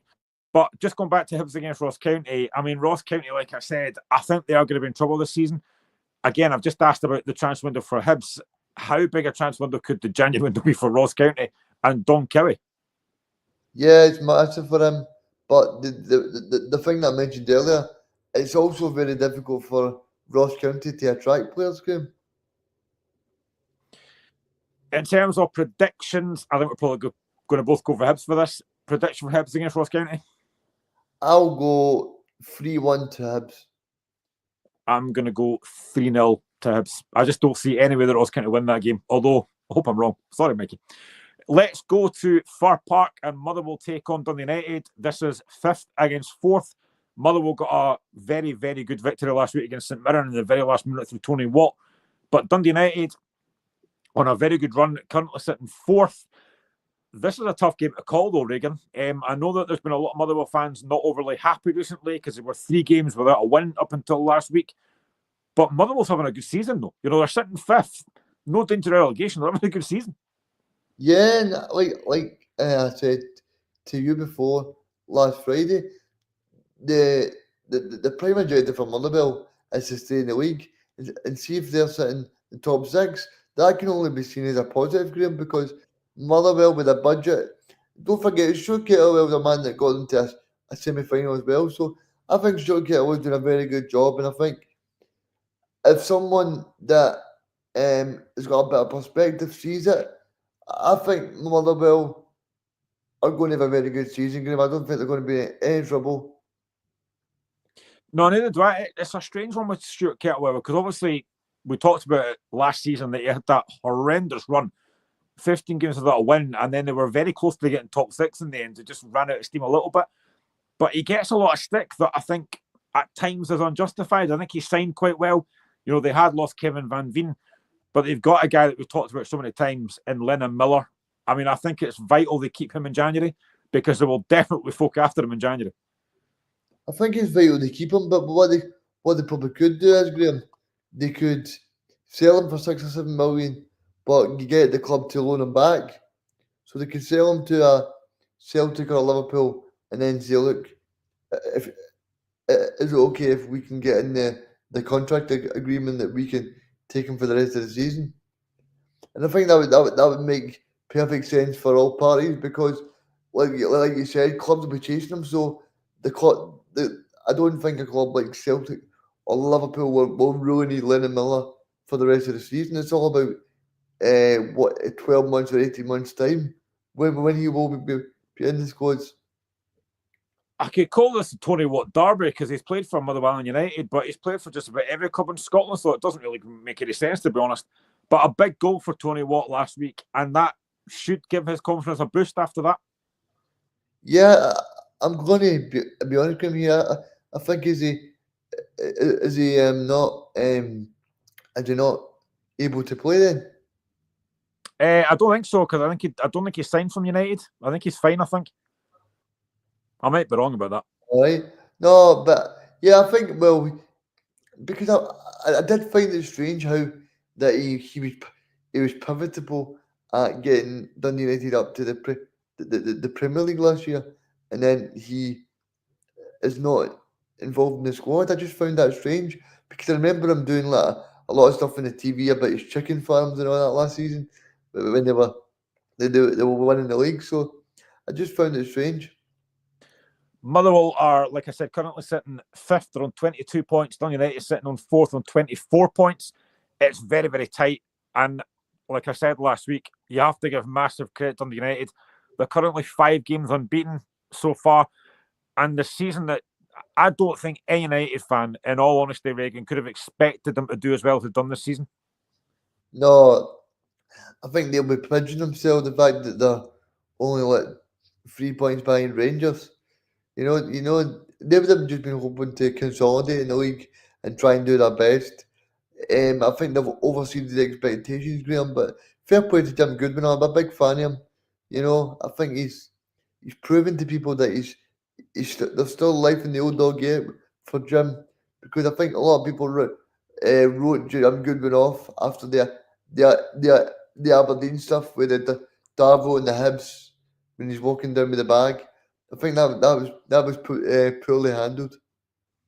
I talk about recruitment a lot on this show, and if you're looking at someone that really has stepped up to the plate, Sam Dalby, someone that nobody really knew about when he first came to United, but he's had a fantastic season, and again, he'll be very crucial for United tomorrow. Yeah, and I think it's important for Dundee United to get something tomorrow, Graham, because they play Celtic the following week, so they need to try and get something tomorrow so it takes the pressure off for the following week. They are currently 8 points off Rangers. Rangers obviously don't play this weekend. Do you think they could potentially catch Rangers and Aberdeen? No, I don't think they're going to catch them. Sorry to burst any Dundee United bubble, Graham, but I just think that Aberdeen have had a fantastic season under Jimmy, as I call him on the show, and then Philippe Clement, he started to build a bit of momentum. So I think Dundee United are doing fantastic in their own right, and I think it's fair play to the manager for recruiting well and also believing in himself, because it would have been perfectly acceptable for Jim Goodwin to start doubting himself after the Aberdeen situation. So fair play to Jim, and I think tomorrow's game will be a very interesting game. Good evening to Geo9542 on YouTube. Says, evening, gents. Evening to you, mate. Hope you're having a good day so far, and hopefully looking forward to a good weekend. Yeah, I mean, I think Jim Goodwin's done a great job. You know, I think we talked about it last week. We saw the Aberdeen Hibs game where he trudged off with a bag over his shoulder, walking off behind the dugout. It didn't look great. But what a job he's done at United. They genuinely have been fantastic this season. I mean, European football in his first season back up would be a very, very good thing for him. Yeah, and I think the Dundee United fans last season when they were struggling in the Championship. Because I remember it, Graham. They were starting to doubt Jim Goodwin, but then suddenly after the new year, they gave him a brand new contract. So it's all about timing. And I think Jim Goodwin found a perfect match with Dundee United. Yeah, I mean, absolutely. Like you said, tomorrow's a big game for both teams, but I generally find it's really hard to call. You know, Fir Park can be a difficult place to go. Every team's found that. Who would you be backing for this one? Because I generally don't know if I can call this one because they're both not bad teams. I'd probably say 2-1 Motherwell, Graham. I'm going to sit on the fence. I'm going to go 1-1 because I generally can't call this. I think it's really tight. I think it'll be 1-1. The final game of Saturday is at McDermott Park. It's the Battle of the Sainties. It is St Johnstone currently sitting 9th against St Mirren in 7th. Now, again, we've talked about this before to Alistair. Since Simo Valakari has come in, they look a far, far better side. Again, it's another game that I think you look at last week, Reegan, they got a really decent point against Aberdeen, Mackenzie Kirk scoring. St Johnstone have looked far, far more improved. Yeah, I mean, they have, Graham, and I think in terms of Valakari, he's done a very good job so far, and I think St Johnstone will be happy with what they're doing so far, and I think he's proof that if you get a manager there that the players can believe in, then they've got plenty of time to try and do their best and see where they can go. Yeah, I mean, absolutely. I mean, I think going into this game, I'm looking at St Johnstone. They are currently sitting on 14 points. They are 9th in the table. But like I said, I think there's been a massive improvement under Valakari. It won't be difficult because we all know that Craig Levine was very stubborn. His recruitment wasn't particularly great. I think bringing in Mackenzie Kirk has made a huge difference. He's managed to get a couple of goals in these last couple of games. And you can see a difference. They have pace up front in the likes of Kimpioka and Sidibe, which I mentioned before. They look like they're trying to play more football now than just lumping it long. You know, Alistair spoke about this previously on the podcast, that under Levine it was basically just lump the ball long to a fast guy and see what he does with it. They're trying to play more aggressive football now. They're trying to play on the front foot, which I do like. You know, they got a decent point against Aberdeen last week. I think most folk probably thought Aberdeen won that comfortably. They didn't. And they look a bit more solid defensively as well, I think. You know, I think they do look far, far stronger defensively and a bit more aggressive. This is a tough game for St Mirren tomorrow. You know, St Mirren, again, there's been a lot of pressure on Stephen Robinson, which I don't really get. I think Robinson's a really good manager. Robbie, who of course is on the podcast, he's a massive fan of Robinson, rightly so. It's a really, really tough game tomorrow. St Mirren currently sitting 7th on 18 points. You know, I think they could definitely get top 6, so a point off that.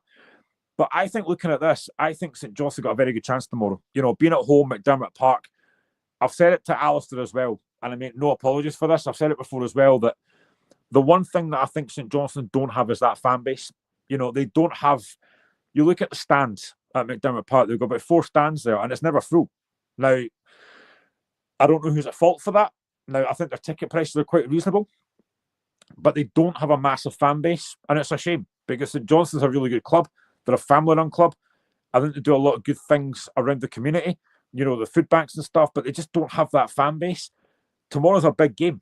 It'll be great to see a big crowd in McDermott Park. They won't get it, I don't think. But honestly, I think in terms of the football, now, I said this last week, we did a prediction show start of the season when we came on, and we said, who do we think will go down? And I think every single one of us said St Johnstone. I've changed my mind on that now. I don't think they will. I don't think they'll even get the playoff. I think they'll be fine. I think they'll maybe finish around 7th or 8th, because I think there's worse teams than them just now. And I will get to one of them very shortly that plays on Sunday. No, not my team. Kilmarnock. Sorry, Ross, if you're watching this, by the way, Kilmarnock fan. But yeah, I think St Johnstone will be fine. I think they look a lot better. I think going into this game, St Mirren, you know, with that defeat last week was disappointing for them. That 1-0 defeat to Motherwell. There wasn't a lot in the game. Watching the highlights, it wasn't a particularly great game. I think you're looking at guys like Ola Sanya and Mark O'Hara could make a massive difference for them. But I wouldn't be surprised if St Johnstone won this. I generally wouldn't, because I think they have looked a lot better. I'm going to go for I'm not going to sit on the fence with her. I'm going to pick a win for this one. I'm going to go St Johnstone to win this. Sorry, Robbie, if you're watching this. I'm going to go St Johnstone to win this 2-1. I've just been impressed with Valakari. And what I like as well, and again, you look at managers before and after games, I think Valakari comes across really well in his interviews, whereas Craig Levein was very kind of dry. There was no real personality there. Although I do like his podcast that he does with Amy Irons. But I think Valakari comes across really well in his interviews. Yeah, I'm going to go St Johnstone to win this 2-1. So that's my thoughts for that game tomorrow. Moving on to Sunday, Kilmarnock against Hearts. Kilmarnock currently sitting in 10th position, Hearts sitting in 11th. Kilmarnock at the moment have 6 games with no victories. They've had 4 losses in that. I mean, this is a tough game for Hearts. I mean, no illusions of this. Every time we play a European game, then come back on a Sunday, we don't tend to play that well. This is a tough game. You know, Kilmarnock are a very poor season. This is who I think could be in the playoff place. I think they've got a lot of players just now that are not on form. You know, Danny Armstrong's not been particularly great. Kyle Vassell's not been overly fantastic. David Watson, I don't think, has been at the level that he has been recently. I think Kilmarnock at home are a decent side. Like, most of the wins tend to come at home. But I reckon at Rugby Park's not been that bad. We actually tend to do quite well at Rugby Park, but we don't win at Tynecastle against Kilmarnock for some strange reason. We played Kilmarnock probably about Critchley's 4th game in and got beat. This is a tough game. But, you know, Kilmarnock, I just don't know if they've got enough about them just now. You know, Derek McInnes looks like he's got other things in his mind. We mentioned this last week. You know, does he have other jobs in his mind? I don't know. He kind of get inside his head. But they just don't look the same kind of team they have been. Now, I kind of thought after they got knocked out of Europe that things would start to improve for them, because playing European football and playing Sunday is very difficult and they don't have the squad for that. So I thought they might have got a bit better, but I don't think they really have. I don't think they've improved at all. So, you know, going into this game, they'll be looking forward to it because they're at home against the Hearts team that's played European football. But I look at Hearts and I think we've got injuries. You know, Frankie Kent is probably out for a while now. He left the game yesterday against Copenhagen on crutches. It looks a bad one. We've also got no Callum Noonhoff. We've got no Stephen Kingsley. We've got no Lawrence Shankland, who's suspended. So we've got problems going into Sunday. And, you know, we did the podcast yesterday. And I don't think Hearts were great yesterday. Copenhagen are a very good side. No disrespect to them. But we offered nothing. We had not a threat going forward. Craig Gordon kept us in the game with numerous saves that he made. But we have to win games. You know, Mikey mentioned there about Hibs having to win tomorrow. This is a must-win game for us. We've got winnable games to come, because after Sunday, we've got St Johnstone at home and Hibs at home. Now, no disrespect to either of these teams, but their games we have to win. You know, at Tynecastle, we have to win these games. So, this is a big game on Sunday. And it always worries me after the European game. You know, are we going to be up for it? Are we going to be, you know, in their face? I think we have to be.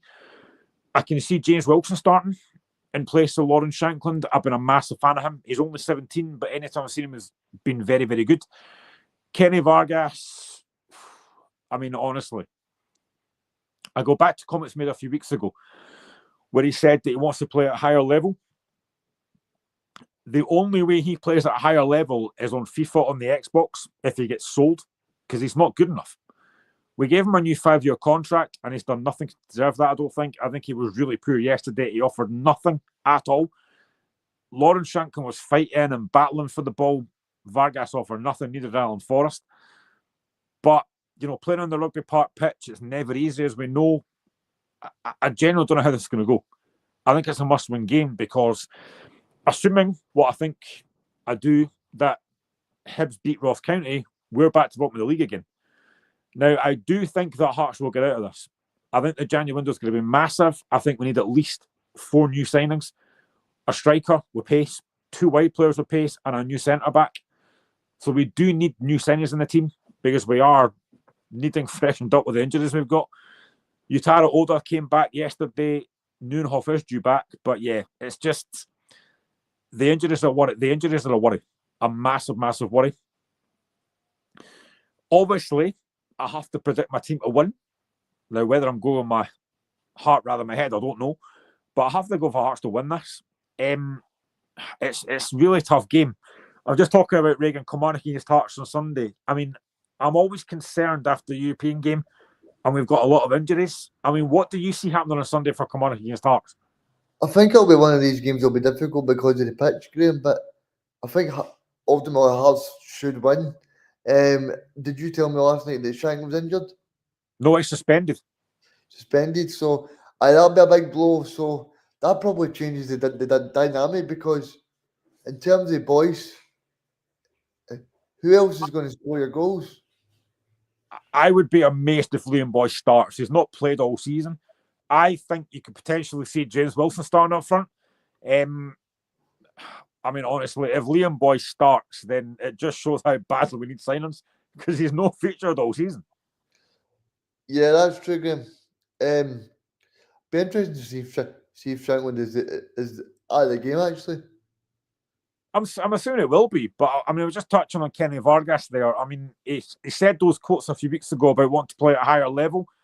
Yesterday, he was awful. Now, I know the Hearts weren't great, but he offered nothing. I mean, if you're going to make comments like he did, he's only 22. I know he will learn, but if you're going to make comments like that about you want to play at a higher level, you've got to back that up. And he's not done that. I think for Vargas, Graham, it's one of the ones where he's not done well and he needs to be more clinical. You know, but it's okay him saying, well, I want to try and play at a higher level, but he's not proved in Scotland that he's of that level for people to buy him yet. No, he's absolutely not. I mean, looking at Kilmarnock, they've fallen off a little bit. You know, they're sitting 10th. They've not won in 6. They've had 4 defeats in those games. What's going on with Kilmarnock, Reegan? Because they look a completely different side to what they were last season. Yeah, they look a mess. Especially the fact that in the last game they lost 6-0 to Rangers.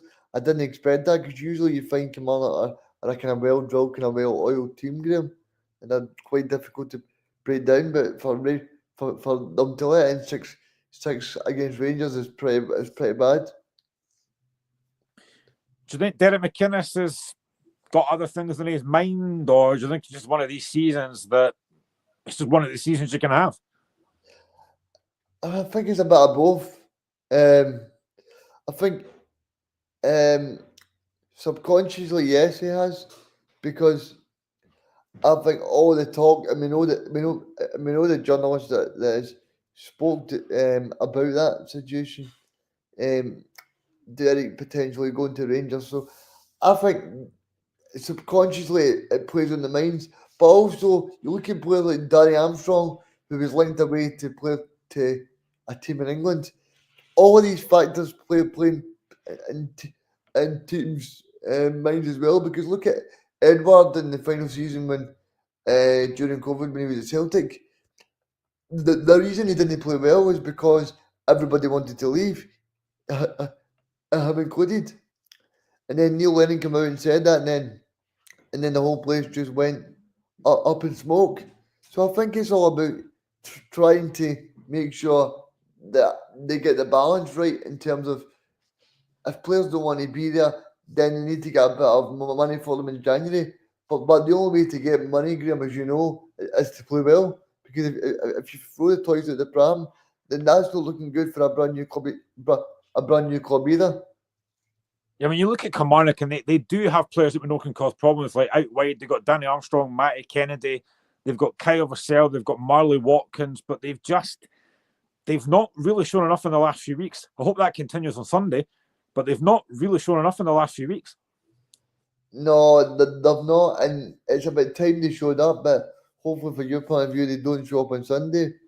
But as well, you look at some of the players that they've got as well. I mean, they showed up against Celtic and Rangers as well. Games showed up against Rangers this season. They played well against Celtic. So, and Celtic were quite fortunate to get away Robbie Park with 1-2-0 because Kilmarnock dominated that full match. I remember the game, and me, you and Alistair were on during that match. So it's all about taking advantage when you get the opportunity. But I think for Kilmarnock, they'll be totally disappointed because you don't go from being a side in Europe to now being near the bottom of the table. That'll be a big disappointment for them. And I actually thought when they got knocked out of Europe, I thought it was a good thing, and I thought they would have improved, but it's not really happened for them. no, and I hear Kilmarnock fans saying it's because they got into Europe. Well, I'm sorry, but every Scottish club wants to get into Europe, and surely that's the ultimate goal. So it's okay complaining every time that you do bad, but there's only so many times that you can blame being in Europe. Yeah, I mean, obviously, just looking again at Hearts, I mean, yesterday was massive disappointing, didn't really lay a glove on them, but I still don't believe, and maybe again it's my head and my heart controlling things, but I still don't believe that Hearts will get relegated. I think we can have a decent January window, get rid of a few players, the likes of Barry Mackay, the likes of Liam Boyce, George Grant. I still believe Hearts have got a squad there that can get up that league. Whether we get top 6, I don't know, but I still believe we've got a good enough squad to get out of this position we're in. Yeah, I mean, I heard Brian McLaughlin last night asking the manager, how big a blow do you think Frankie Kent not being available for a few weeks for him is going to be? Yeah, I was listening to a Hearts podcast earlier on this morning, and one of the guys that was on it was actually at the game last night, and he was standing outside, and Frankie Kent left on crutches, so it's not looking good. It's a massive blow. You know, we didn't have Craig Halkett yesterday, had a back injury. We are down to the bare bones of centre-halves. I think it's going to be a massive, massive blow. I think it will be because you need these players, especially during a busy festive period in January as well. You need everybody for that squad to contribute. I suppose the only benefit for Hearts is you get Craig Halkett coming back. Yeah, and the thing is as well, I was looking again like last night and this morning about the permutations for qualifying. So we need to try and finish in the top 24. If we finish in the top 24, obviously the top 8 go through. But if you're in that top 24, then you get through a playoff. Hearts currently, from what I've read, if we beat Petrol Cup next week, then we've got a playoff place. So next week is massive. We're up against a team that was the 5th pot that has not won a game in the Conference League. I genuinely think if you were to ask any Hearts fan, start of the campaign, if you were to have this last game to qualify at home against the Moldovan side, you would take it all day long. Yeah, I mean, that's a massive opportunity. Are you still going to go, Graeme? You going to be there? I'm going. My laddie's going as well. So that'll be good for you guys to see, hopefully, a European victory. So, I mean, just in terms of that, it'll be massive for the club as well because it's an extra bit of cash as well for the manager. And also, the fact that I don't know how the conference is looking, but it also means that possibly you might get hopefully a winnable tie in the next stage, as long as it's not Chelsea, because they seem to be blowing everybody away. Yeah, they do look pretty good, but I mean, it would be the first time for years and years that Hearts will be playing European football after Christmas. It would be, honestly, it would be fantastic when we win that game next week, and the money we get from it as well. So yeah, it's massive for Hearts next week. But in terms of Sunday, prediction for Kilmarnock against Hearts? I'll go 2-1 to Hearts, Graeme. My only worry is I don't know where the goals are coming from without Shanklin. Maybe Blair Spittle. I'm going to go 1-0 Hearts. I think keep a clean sheet. 1-0 will do me. Just in terms of the league table just now, Reegan, I mean, I know it's a long way to go yet. We're only in December, but Celtic look like they've got the league already wrapped up. Yeah. Looking at that relegation battle, Hibs are currently sitting bottom place on 12. But if you look at from Hibs to St Mirren in 7th, there's only 6 points in it. You know, who do you think is going to be going down already? Who do you think is going to be going down? Well, I said at the start of the season Motherwell, but I've been proven wrong with that. Just because I didn't see where the goals from Motherwell will come from with Blair Spittle and Theo Bell leaving, Graeme. So if I'm putting my money where my mouth is right now, I would say Ross County. Yeah, that's what I think as well. Just apart from Ronan Hale, they don't really have another option up there. You know, Jordan White, Eamon Brophy, but they don't score enough goals. Who could you see being in that playoff place? Because I genuinely think it could be Kilmarnock. I'm going to say Hibs. Ooh. Hope Mikey's not watching that. I'm going to say Hibs. Okay, let's look at the championship. We just touched on Livingston against Partick Thistle, but there are games tomorrow. Airdrie against Morton, Ayr against leaders Falkirk, Hamilton against Queen's Park, and Wraith Rovers against Dunfermline. Any game standing out for you there tomorrow, Reegan, in the championship? Ayr and Falkirk, I mean, it's always good to see Scott Brown doing well, and the fact that Falkirk are playing there, that'd be an attractive game, Graeme. I'm looking at league table, so Falkirk honestly sitting top on 38 points, Livingston second on 30, Ayr third on 28, then Partick Thistle are fourth on 26, Queen's Park fifth on 25 points, and then there's 4 clubs on 15. You've got Dunfermline in 6th, Hamilton 7th, Wraith 8th, Morton in 9th, and final place is Airdrie on 5 points. That is a massive, massive game tomorrow for Airdrie and Morton. Relegation battle. You pretty much think if Morton win that, then, I mean, Airdrie could be down already. And we said it last week, the fall off in Airdrie has been incredible. Sitting on 5 points is crazy. Yeah, it's not because I tipped Rhys McCabe to be the next Scotland manager. I said that in this show about 6 months ago because I just felt his brand of football was good and he played good football with Airdrie. That's something we probably missed with Steve Clarke, but it just shows you how fickle football can be. Because I remember this time last year, Graeme, when it was Rhys McCabe or David Martindale, if I'm correct, that were like Mason Johnson. So it just shows you how quickly football can change. Yeah, I mean, there's a Fife derby tomorrow, Wraith against Dunfermline. I mean, again, that could be a bit of a tasty game as well. Yeah, it definitely will be because Dunfermline and Wraith they're not the best of friends. So it'll be interesting to see who comes out on top because the manager at Wraith Rovers, Collins, I think he's called, he's not really started that well. So he'll be hoping that he can get the 3 points to try and get one over on his opposite number. I know we spoke to Alan before. I know you spoke to him as well during the week about Falkirk. I mean, you actually did mention the point that, you know, could there be a worry that somebody might come in and take John McGlynn? I mean, that has to be there because the way he's playing just now, the football he's playing, you obviously saw them against Celtic in the Cup. They play some fantastic football. There must be that concern that somebody will eventually come in and take him because he's done a fantastic job. Yeah, I mean, the obvious one would be Hibs, but he wouldn't go because he's a Hearts man.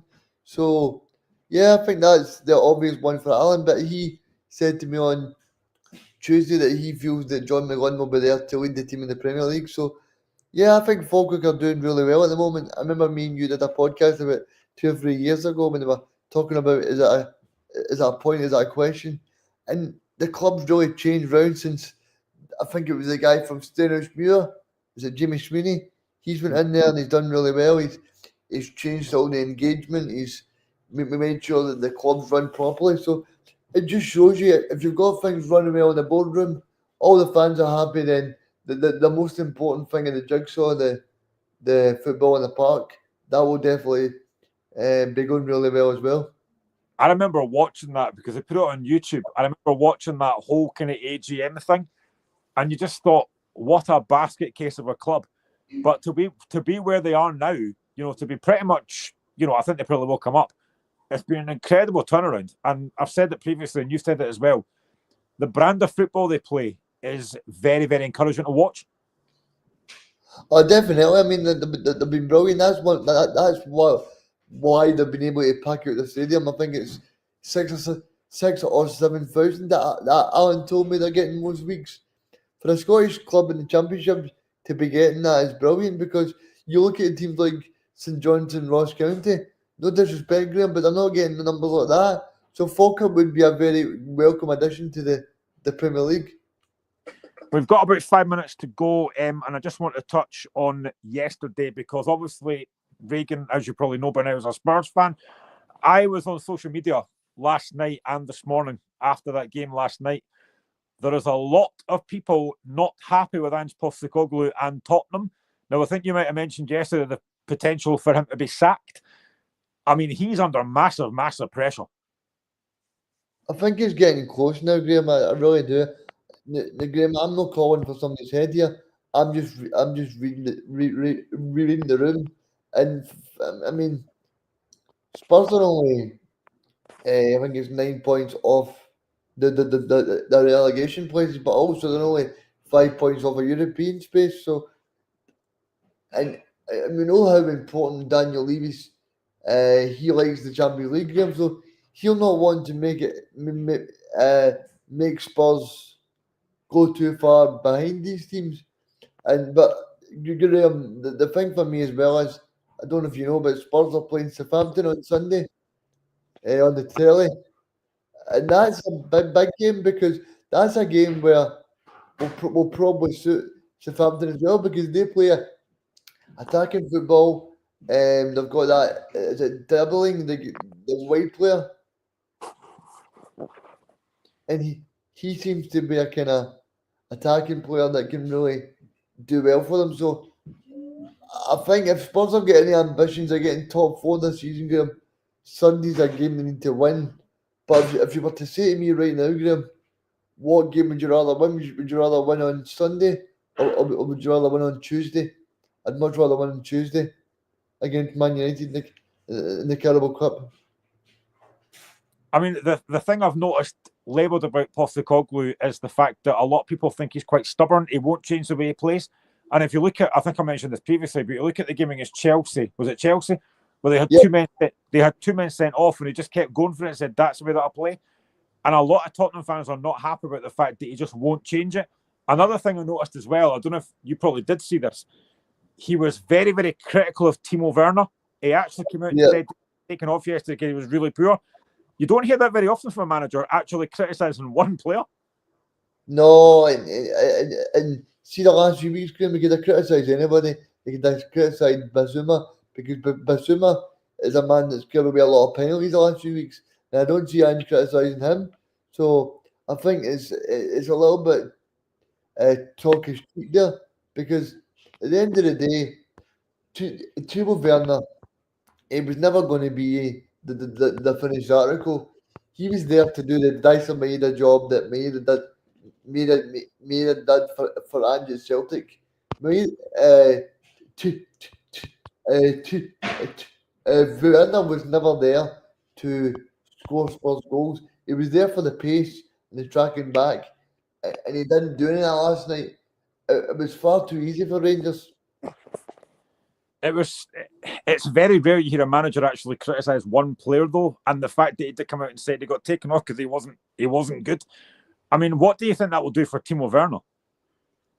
Hopefully, it makes him better because he scored a great goal against Man City away from home and the Carabao Cup game as well. So hopefully, he becomes a better player from it because I don't know if you agree, Graham, but sometimes because of the media in this country, so sometimes we can be